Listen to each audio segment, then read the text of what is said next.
What's up, you guys? So the Inflation Reduction Act has just passed through the Senate. So today I wanted to go through and talk about what's in it and then have a little bit of a discussion on sustainability and whether this bill is making us more sustainable or not with Joshua Spodek, author of Leadership Step by Step and professor at NYU, and probably the most sustainably living person I know. Stick around, I'm Eugene, and this is Verdant Growth. So I thought we'd spend a minute just going over the bill, just kind of scrolling through it and just me commenting on it a little bit. So let's just do that really quick. So this is a page that I found from the Bipartisan Policy Center that has a pretty nice overview of the bill itself. So let's just start scrolling through it and see what it says. So this is U.S. greenhouse gas emissions over time. This is showing since 2005.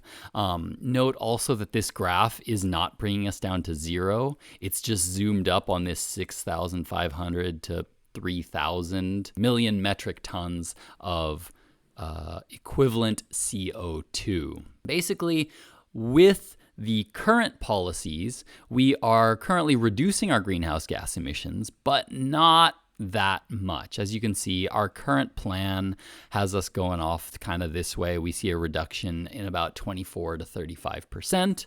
But with the passing of the Inflation Reduction Act, we're going to see a much larger potential drop. Again, note that we are not going to zero here. That is actually a much bigger gap to get us to zero. I think that the first 80% of emissions are going to be pretty easy to reduce relatively, but the last 20% or so are actually going to get really, really hard. So this is going to be like a logarithmic curve that I think is going to start to taper off at the bottom, and it'll take us really long to get to zero. But I think we're going to get close within the next 20 or 30 years. Okay, let's just keep scrolling down here a little bit. The first and possibly the biggest part of the bill are the clean energy tax credits. So we've got a lot of different clean energy tax credits, basically money that's out there for clean hydrogen. There's some for advanced manufacturing here, nuclear power, extension of renewable energy production tax credits. These are all things that are just going to help encourage more nuclear. Regardless of what you think of that, I think that there are people that are on both sides of the spectrum there, whether nuclear is good for the environment or bad for the environment.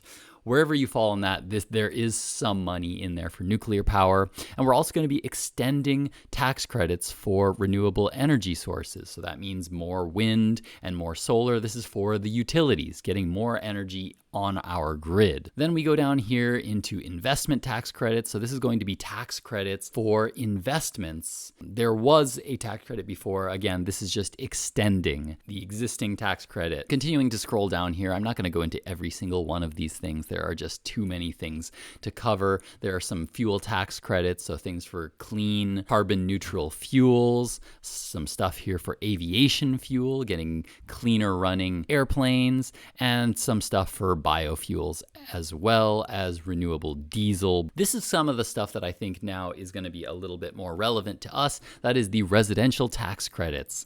There are now going to be extended tax credits for residential solar, wind, geothermal, biomass fuel. So basically, if you are somebody who's looking to get solar or wind installed at your home, then with these tax credits, you're going to be able to get some government money for them. This is a new part that I think was really, really cool. We are going to be expanding the eligibility to battery storage technology. So if you're somebody that's looking to get that Tesla Powerwall installed in your garage, you're now going to be able to get some sweet government money for it. It's also going to be expanding the credit for energy efficiency for home improvements. So if you're looking to get a more energy efficient refrigerator or more efficient dishwasher or clothes washer, then there are going to be some tax credits that you should be looking out to get because it's going to make those cheaper for you. Not only are those things going to be reducing your electricity bill, but they're actually going to be helping you to be better for the environment. And now it's just going to be cheaper to do so. Continuing to scroll down here, next, this is one that I'm really excited for, and that is the Clean Vehicle Tax Credit. I'm looking to buy an EV in the near future, and up until now, there was a $7,500 tax credit, but there was a cap on it. The cap was for 200,000 vehicles, and a lot of companies have already gone past that, including Tesla and GM. So now they've eliminated that $200,000 car cap on the $7,500 tax credit for clean vehicles. That is for everything from EVs, hydrogen cars, hybrid cars. There are some limitations here on how much the car costs and how much of that car is produced in the USA, but overall, really good, encouraging more EV purchases from consumers. It also added a $4,000 tax credit for used clean vehicles. So this to me is a really cool thing that was not in the bill before. Now, if you are someone that says, I don't know, EVs are too expensive, I cannot afford to get a new EV. Now, if you buy one used, you can get a $4,000 tax credit for that as well. There's also some stuff in there for commercial clean vehicles. So if you own your own business and you are willing to swap some of your fossil fuel using fleet over to an electric vehicle fleet or hybrid fleet, then there are some tax credits in there for you as well. Next, we get down here into the carbon management section. This is stuff, money that is now going to be available for carbon capture, sequestration. This is all stuff aimed at pulling carbon out of the air. There is going to be some funding available for people who are looking to pull that carbon out of the air. There's also some money in there for energy innovation. So this is funds that are now going to be available for those of you out there that are doing research into new kinds of clean energy or carbon capture technologies. There is some funding that's going to be available for you as well. One of the other cool things that this bill did is it opened up some new lands to offshore wind and also to oil and gas, but we got to take the good with the bad here. We're going to be getting offshore wind here in the United States. There's a lot of offshore wind out in Europe, and it's all been shown to be very effective and totally worth the cost of putting it out there.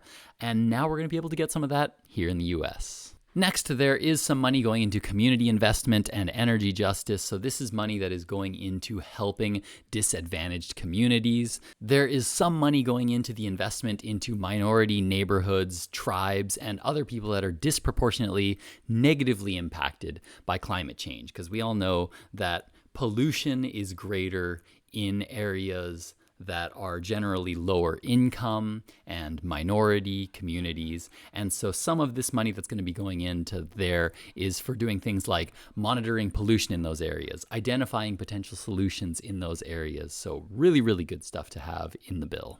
There's also an entire section on investments in permitting, which I'm going to kind of skip over because, yeah, it's not super entertaining stuff for people just watching on YouTube. But if you want to go into that, go all at it. Then finally, the last piece that I wanted to talk about that's really big for me is money that's going to be going into the agricultural system. So there's money, funds for farmers who are implementing measures to improve carbon soil storage or reduce methane emissions on their farms. So these are funds that are going to be going into maintaining or improving conservation systems for the environment too. So I think all of this stuff is really good because a lot of our CO2 emissions come from the agricultural industry. With this stuff, a lot of those farmers can go from being carbon producers to carbon capturers, to carbon sequesterers. They can actually store a lot of the carbon in their soil and actually help us prevent carbon from going into the atmosphere instead of adding more to it, which I think is just super cool. So, in short, this is all going to help us slow climate change and reduce carbon emissions by up to 40% over the next 10 years. This is great news for climate change. But is this the best thing for sustainability? Today, here to discuss this bill with me and whether it aligns with the core ideas of sustainability, I have Joshua Spodek here to chat.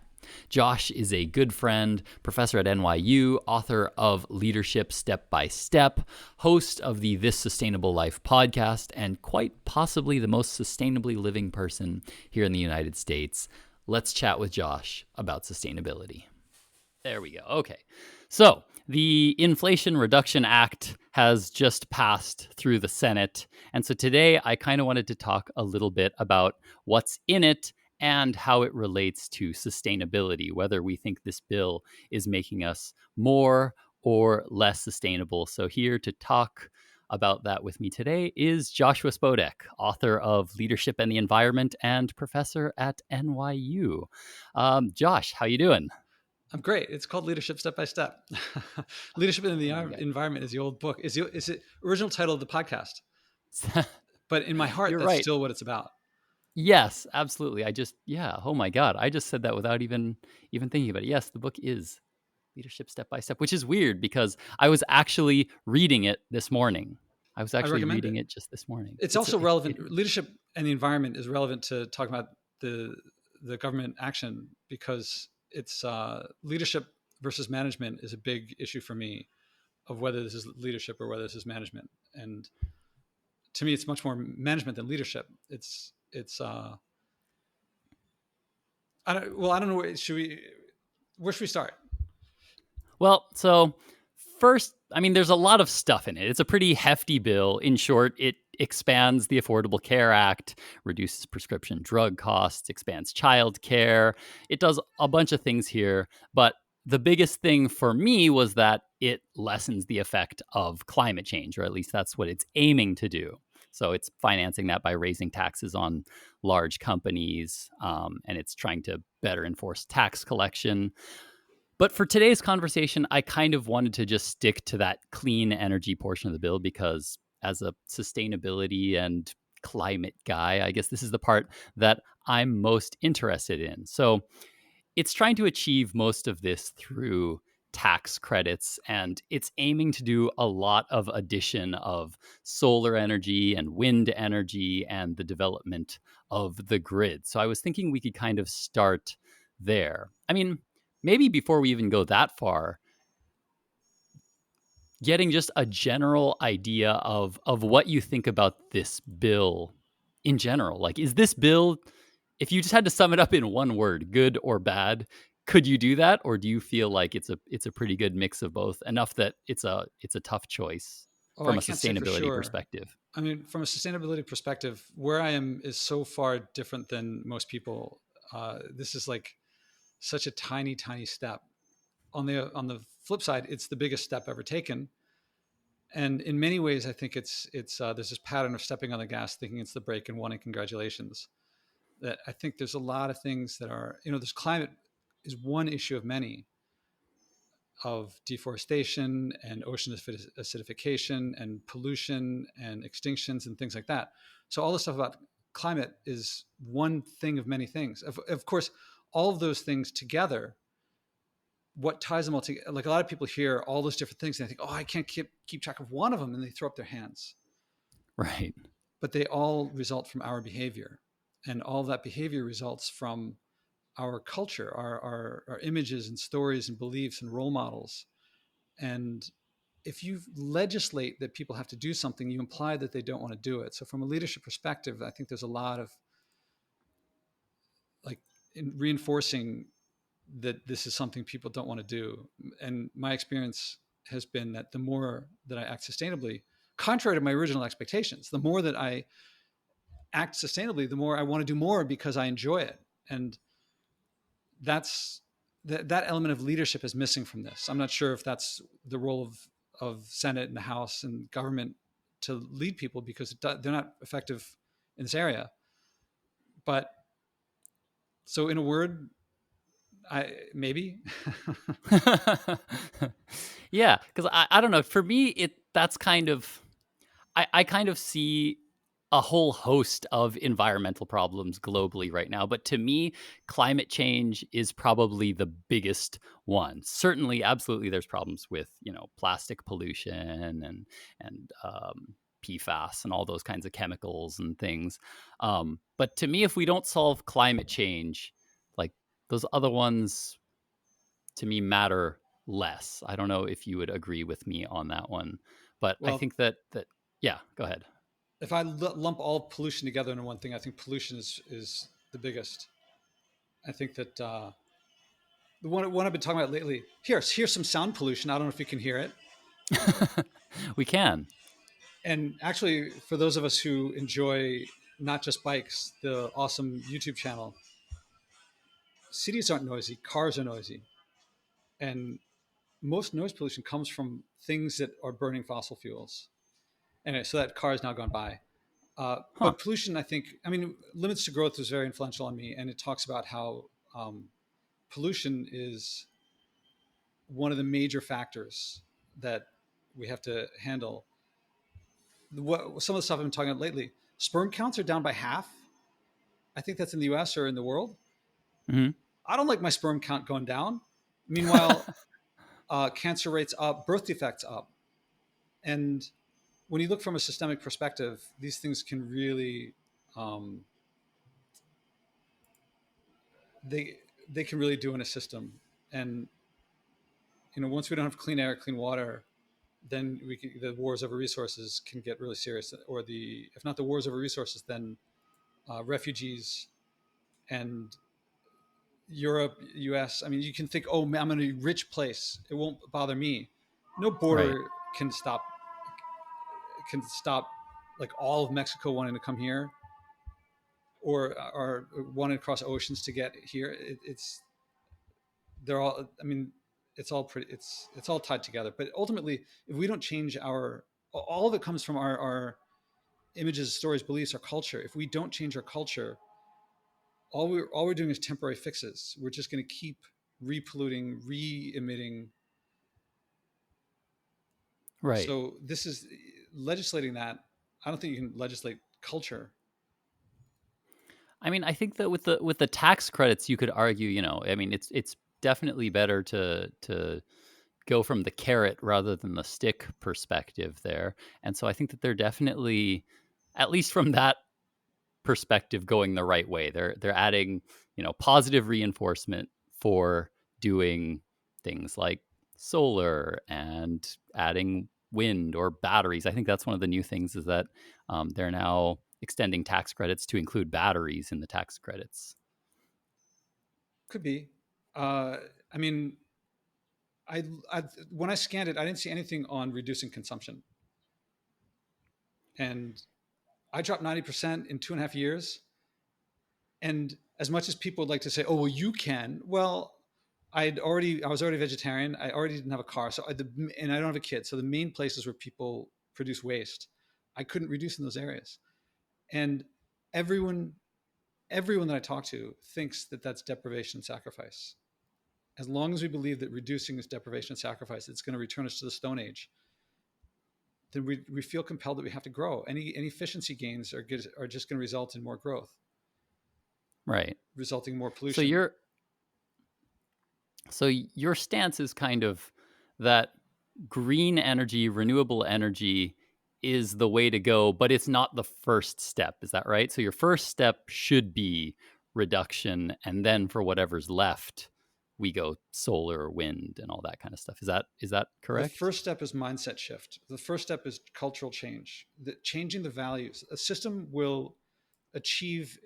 You can tell what a system's goals are by what it achieves, and our system Mm. creates pollution.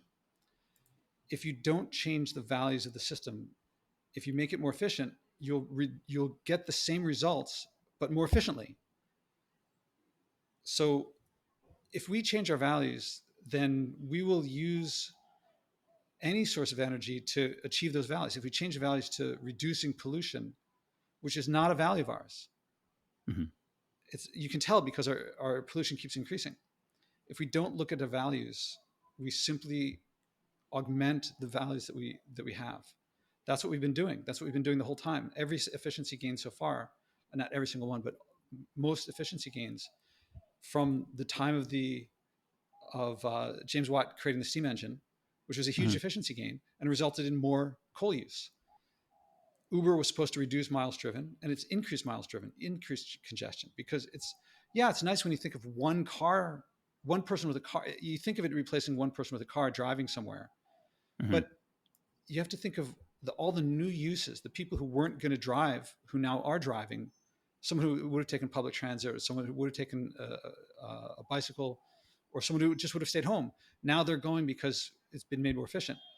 One helicopter drone compared to a helicopter is barely pollutes, Right. but they're so much more affordable that I don't know. There must be millions of them out by now, maybe hundreds of thousands.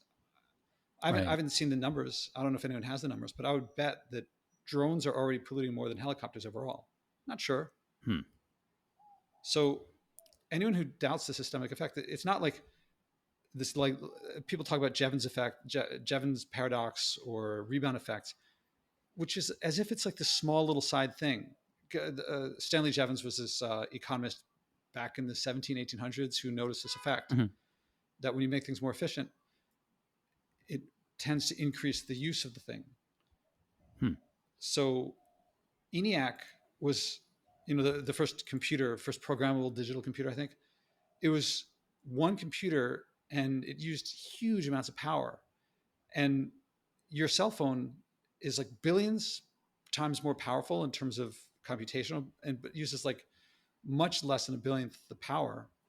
But computers overall are using way more. I mean, it's like 10%, 2%, some percentage of the total emissions are from computer things, and that's increasing. Now you can say, well, it Right. brings us things that like Facebook. It's arguable whether that's improved our lives. Mhm. So on the one hand, we need legislation, but if the legislation is, if we don't change our values, we simply reinforce, we augment, we accelerate what we're doing. Yeah.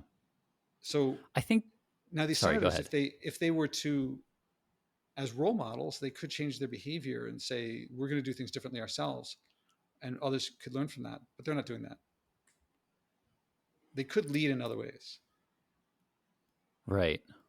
Yeah, I think one of the things that makes it really hard for a lot of people, and one of the things that even for me personally frustrates me often, is that it feels like I'm already living within the system that is decided this is how it's going to be, right? It's like we have not designed the system from the start so that the supermarket is in with walkable distance, and there's to get to That's what we other have to places it's change. like right. That So that's how yeah, go ahead. that's what we have to change. It's I mean, think of Nelson Mandela was born into a situation where nothing. I mean, he couldn't be president, and yet he became president. Mhm. And these things historically have happened.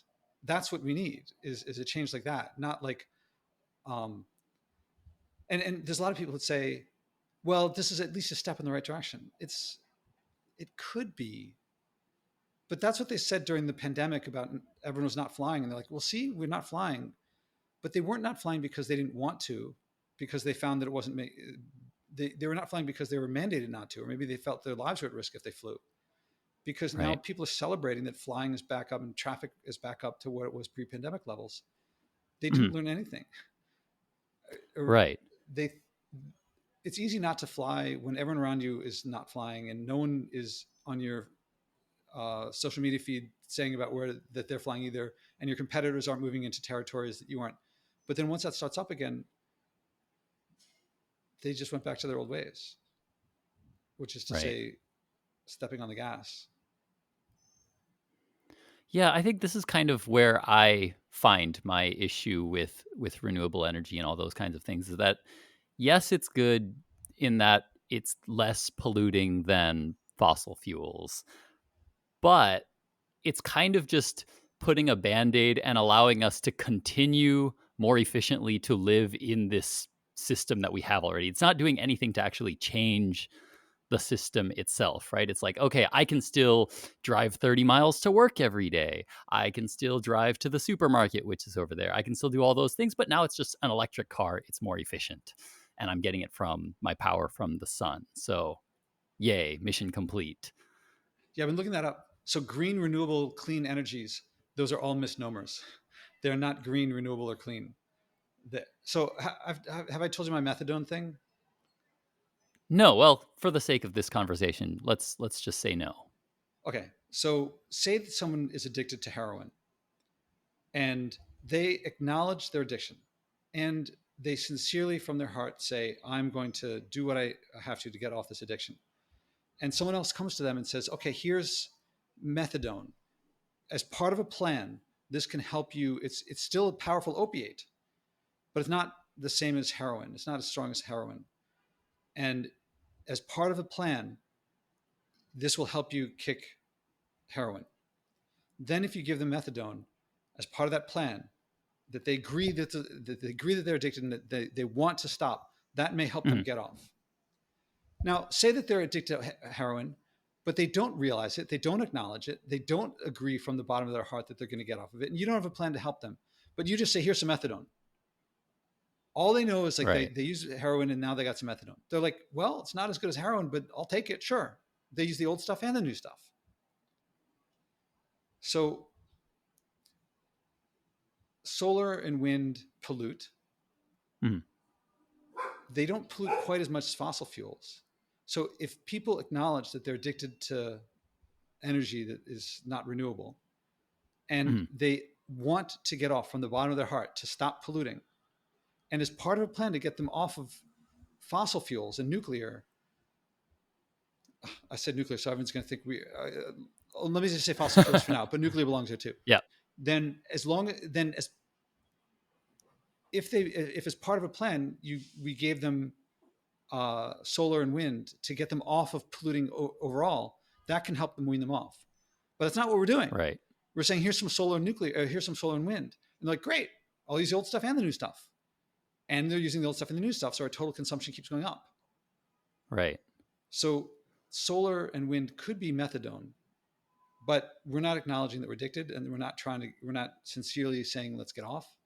And we still think that if we don't grow the economy and the population, if we don't keep that we're afraid that hospitals are going to close if we can't keep the infrastructure up, and everyone's going to die in childbirth, and we're going to return to the Stone Age, which is Right. historically inaccurate.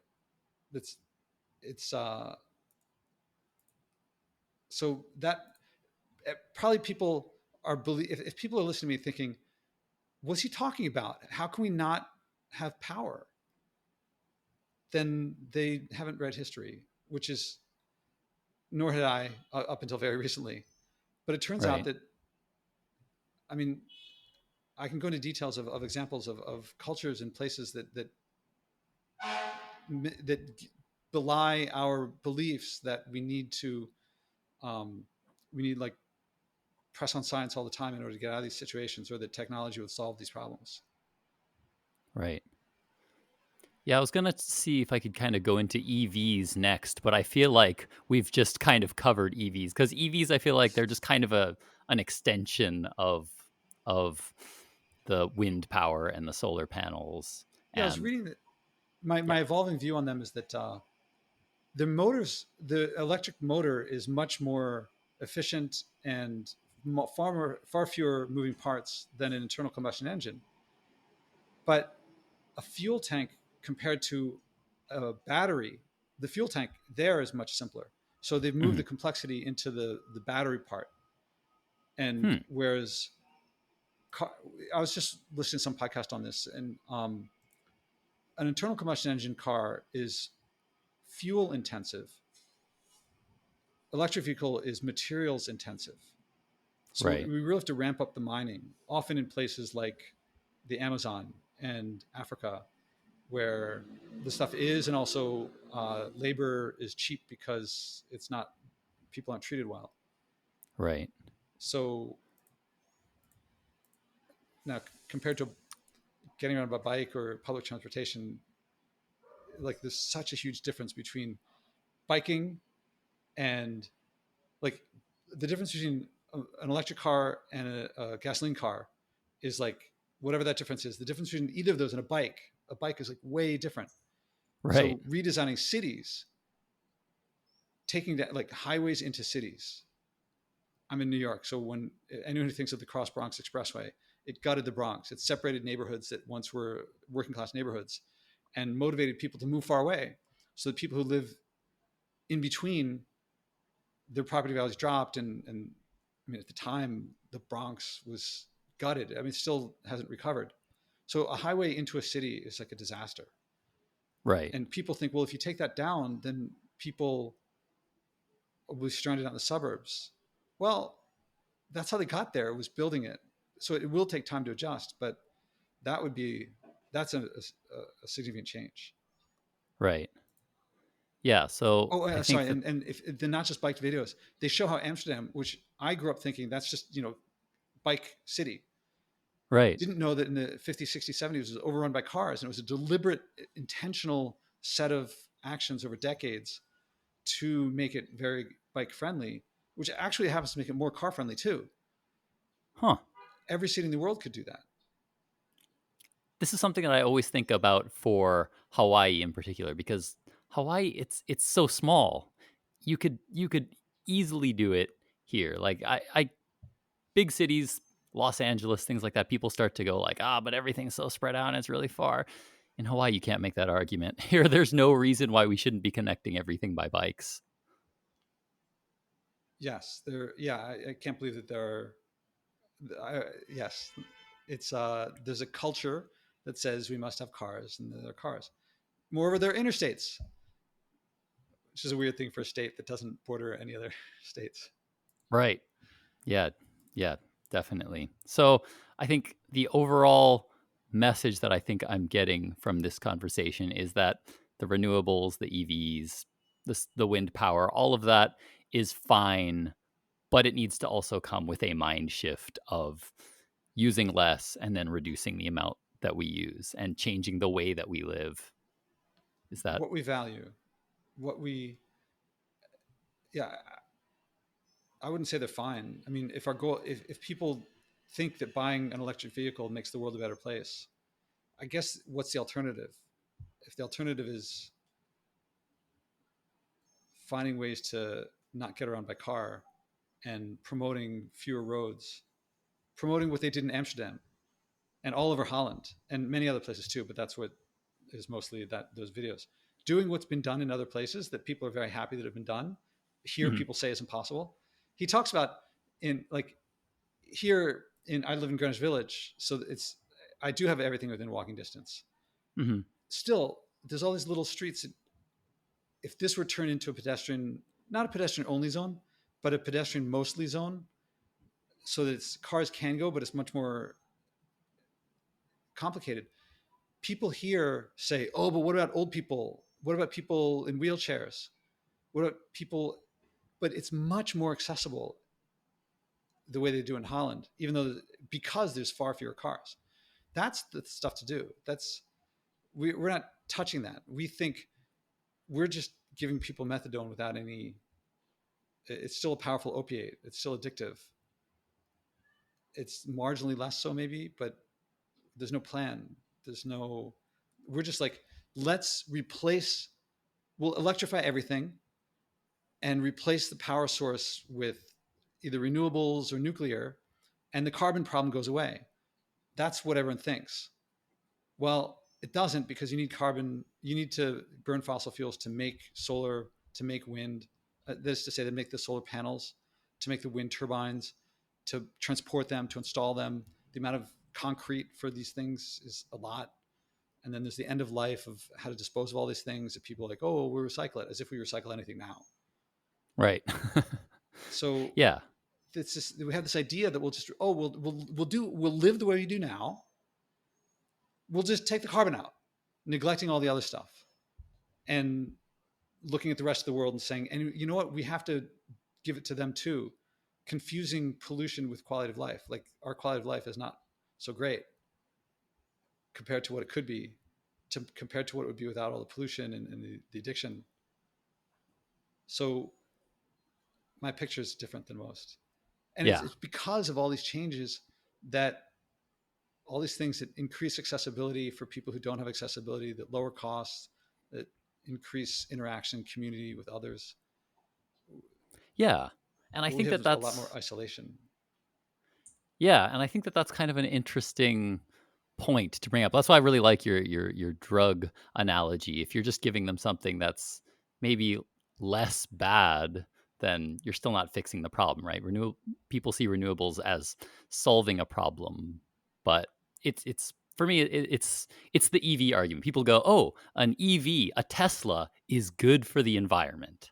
A Tesla is not good for the environment. It's just less bad than a fossil fuel car. And some people, you might not even agree with that. You might agree that it's equally as bad as a fossil fuel car for the environment.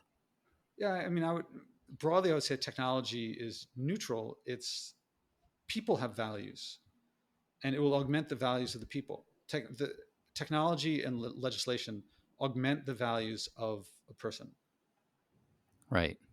or of a And I guess that, culture. yeah.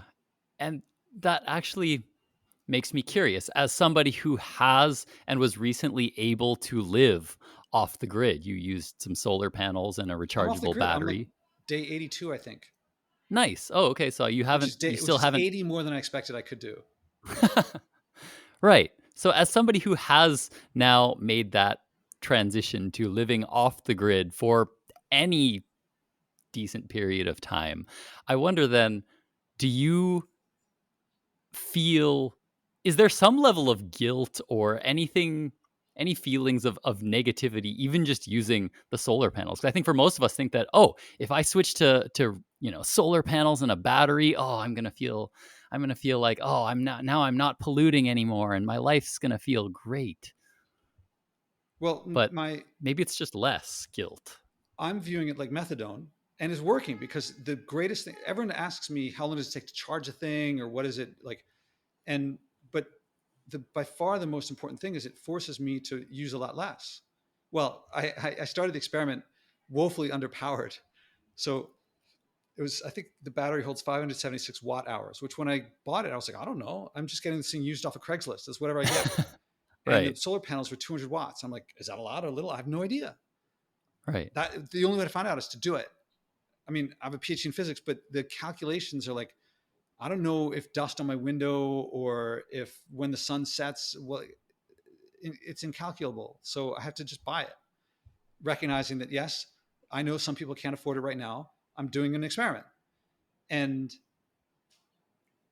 so some of the things I found out is that the, it's easy to say it's always shining. The sun is always shining somewhere in the world. The wind is always blowing somewhere. So if we just build Right. more stuff, then it works out. But it's serious business. Intermittency is huge. I mean, at least when you're underpowered. And if we're going to Right. try to power a whole grid off of it, it's a huge problem. On the flip side, after the first time I saw 3 rainy days in a row, I was like, what do I do? This is catastrophe.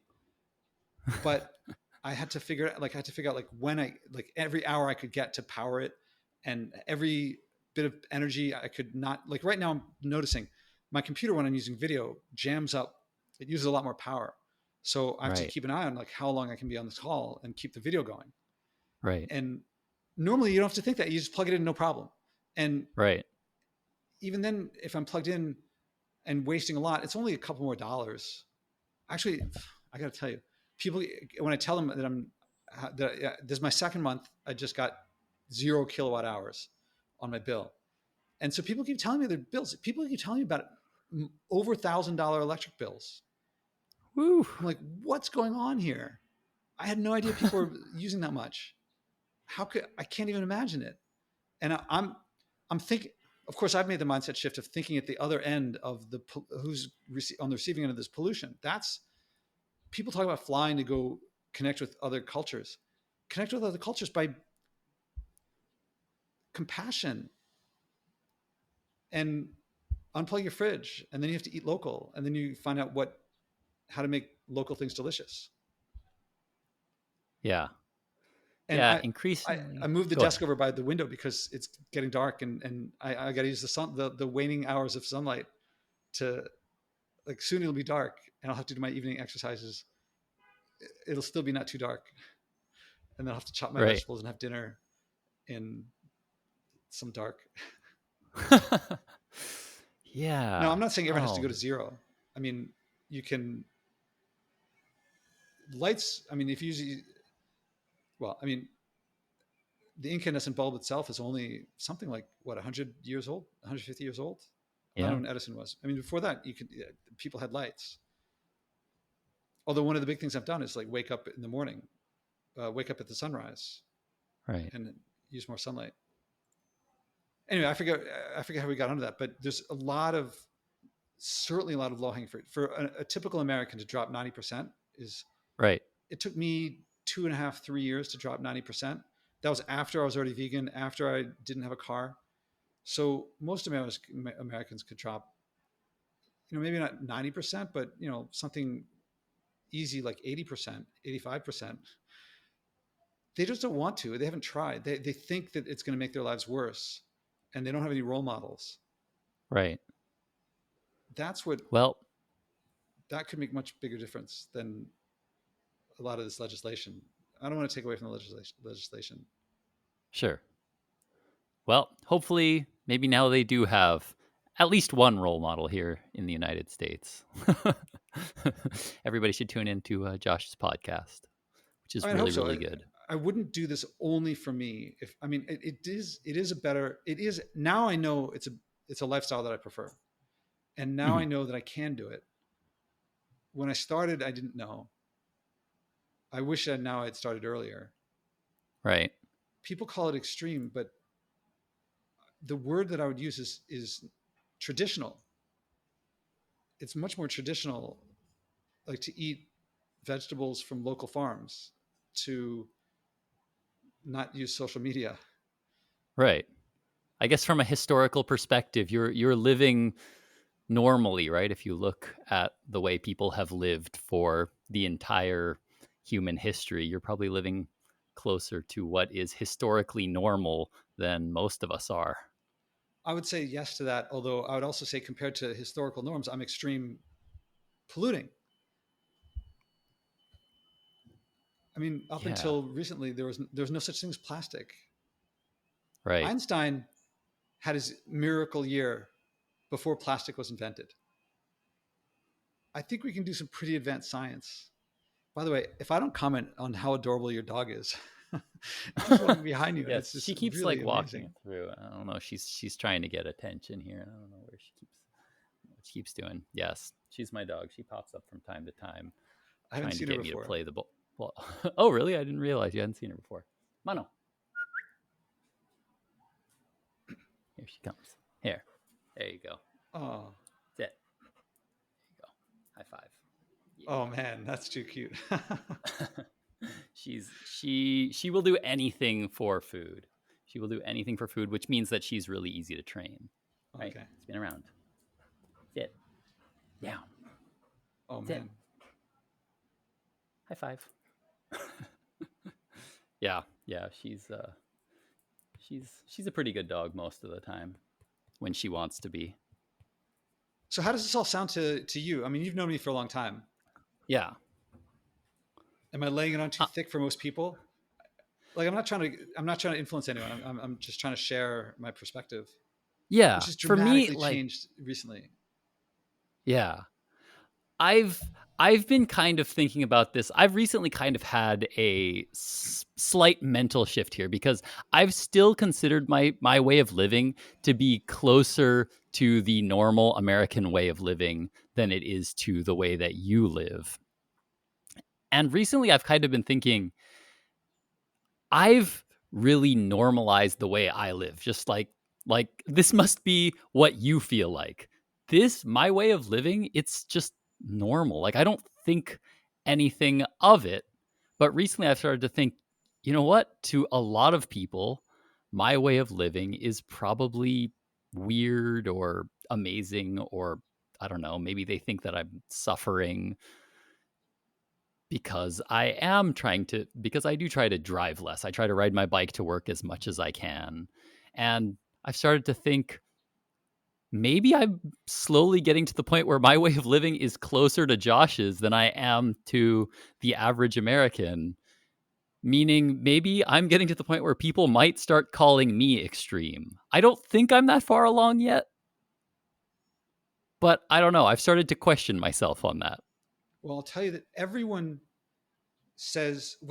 will say something very similar, including me, which is I would like to pollute less, but I have to balance wanting to pollute less with constraints of my life and society and things like that. So I do the best that I can. Everyone says that, and it's true of everyone. It's like it's a tautology to say I'm balancing all my everyone all the time is balancing their various interests. The thing is that most people don't realize that they can move much farther along toward I can say one way, living sustainably, but here's Hmm. another way of living by do unto others as you would have them do unto you, or leave it better than you found it. All right, I'm going to lay it on thick now. with, with regard to the environment, there are certainly individuals who do not who buck the trend in American culture. But with regard to the environment, and by environment, I don't mean some abstract parts per billion. I mean how we interact with each other, how humans interact with other humans as mediated through the environment. American culture has lost do unto others as you would have them do unto you, and it has lost leave it better than you found it. And we've sacrificed those in favor of what I used to say, what I used to call comfort and convenience, to some extent ignorance. And the following words I say not by trying to bring up any morality, but just because these are the words: sloth and self-indulgence and gluttony. And if you just look at physical pleasure and ignore things like your effect on others or diabetes, it's definitely more sweet, more taste of sugar on your tongue, more not having to get off the couch, more things delivered to your door. Is that a better life? Is that something that people look back and are like, oh, I'm really glad I did all that stuff. I'm Right. really glad I bought so many things off of Amazon. I don't think that that's the case. I mean, that's why Yeah. this Sebastian Younger stuff has been so, and The Dawn of Everything, these books have made a big impression on me. Sebastian Younger talks about in Tribes how these people come back from Afghanistan, so they know American culture, and they're veterans. They can get government support, they can live how they want, and they miss Restrepo. They miss being shot. They miss the situation where they were being shot at because they felt needed, and they felt they there's mutual support and mutual need Hmm. as opposed to isolation, which is what happens when people get addicted. See, look, now I'm getting all dark. I'm looking like what was the movie I said? uh, Blair Witch uh, Project. Blair Witch Project. Yeah, that's the one. Yeah. Um, First of all, Tribe. I just started reading that book this morning. Also, I just borrowed it from the library, and I'm starting that book just this morning after listening to your podcast episode on it. And then second, on what you were saying before, increasingly, I find myself talking with my daughter and telling my daughter things that when I stop and think about it, I'm like, these are all things that we could be telling almost every single adult in America, telling her things like you're eating lots of marshmallows, you're eating too many marshmallows, not because those are what's good for you, not because that's what's going to make you feel better later, but just because you want it right now. Like right now you feel it. You know that it's not healthy, it's not good for you, and that it's much better for you to eat a salad right now. But in this moment, you want the dopamine hit from that you get, the sugar high from the marshmallows. So you're eating the marshmallows right now, Yeah, I might even though also you point know out. it's bad for you. And then I start going, man, I could tell this to probably a lot of people about things not marshmallows, but other things that we buy all the time in society that we don't really need and we just buy because we want it right now. I would say that we have this. The brightest minds of our generation have been hired to figure out how to make it as hyper palatable as possible, and how to make it as accessible as possible, so that you can't miss it. And we've created a culture and a world around us where craving and addiction are the norm. So we it's almost impossible to avoid this stuff. And I mean, once you make the shift to where marshmallows look disgusting, I mean, there's not enough money in the world for me to eat a marshmallow, I and understand that. it would just be like I'd retch. But when I was little, I'd love to put them on sticks in the fire and s'mores and all that stuff. But now I'm like, what is that? What is that unholy thing. I mean, what is a marshmallow? I mean, it's some weird puffed air product. Actually, one of the things I learned in this being off the grid stuff, I kind of knew it. Grains are. Did you hear me talk about this on the podcast about the cereals? When I was little, the cereal aisle in the supermarket was normal. I would walk down the aisle and look at the colorful boxes, and that felt like normal. But that's what now I get these grains, and it turns out I used to wonder, like, how do people make grains? Like, it was always a wonder, how did primitive people figure out how to make bread? The first people to make bread, how did they figure that out? It's like so many steps. Of course, there was lots of little steps to figure it out, but I was like, how do they eat grains at the beginning? Because I don't know how to make grains. Turns out, if I just soak wheat berries in water or oats, like I went from whole rolled oats to what do you call them? Steel cut oats. Yeah. When I was little, my mom used to say steel cut oats like take longer to cook, so for special occasions. But if you just leave them in water and soak them, I'm not just talking about like overnight oats like that you can do with regular oats, but if you just soak them, they have this really nutty, crunchy flavor to them. But I can do that with whole oats, not steel cut, and I can do that with grains. Like I was at this, I'd be like, what is this farro and emmer and comet, whatever. I didn't know what they were. I was like, they look healthy, but I don't know what they are. But now I just soak them in water and I eat them for breakfast, and it doesn't take any energy to cook them. And the price is so much cheaper per pound and there's no pollution. I'm putting it. I mean, it had to be transported here, but it's ridiculous. Like the cereal aisle, that was normal to me, and so I was just, all right. This time I'll get Kix, and another time I'll get Honey Nut Cheerios, another time I'll get Frosted. Well, we couldn't get the whole like full on sugar cereals, Right. but now I look at that stuff and I'm like, that your daughter, the perspective of she's, to some extent, she might be given in to craving, but to another extent she's, what can you do? I mean, we got to change it. This is the system. Right. All right, so now I look ghostly. We gotta stop because I'm like, this is scary to me. Yeah, I was gonna say that we originally in the plan I was gonna go into kind of carbon capture and sequestration, all that kind of stuff, but I feel like that's just gonna lead us down a whole other rabbit hole. And I feel like we've come to a really, really good place where we have discussed what we think about the general direction that this bill is taking us in. It seems we seem to be kind of okay with it. It's a nice small step in the right direction, but it doesn't give us some of the critical things that we need if we really want to get to a sustainable future, which is a shift in mindset. Is that accurate? Well, it's a step.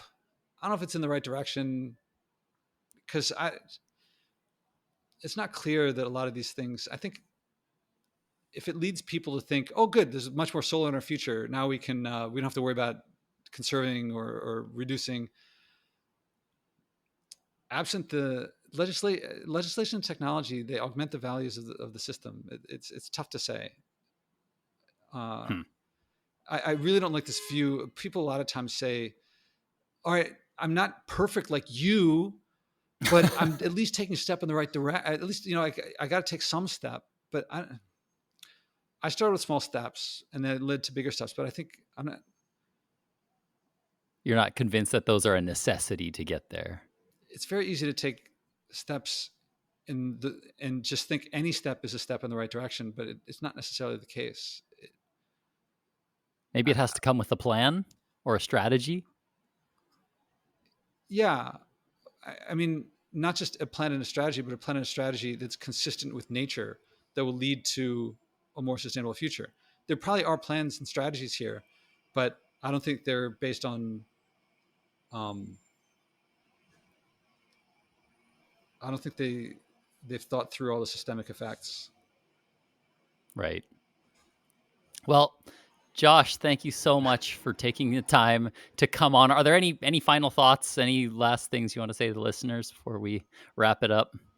Oh man, if anything in you that thinks living more sustainably is a burden or a chore or deprivation or sacrifice, it's the opposite. Our it's all about joy and fun and freedom and community and connection. It doesn't look that way, but it is. That's what I would Fantastic. say. Yeah. Josh, thank you so much for coming on. I really, really appreciate it. And I hope that we can have another one of these. I really enjoyed that talk. I hope so. I'd look forward to it. Fantastic. Thank you so much, Josh. Talk to you soon. Thank you too.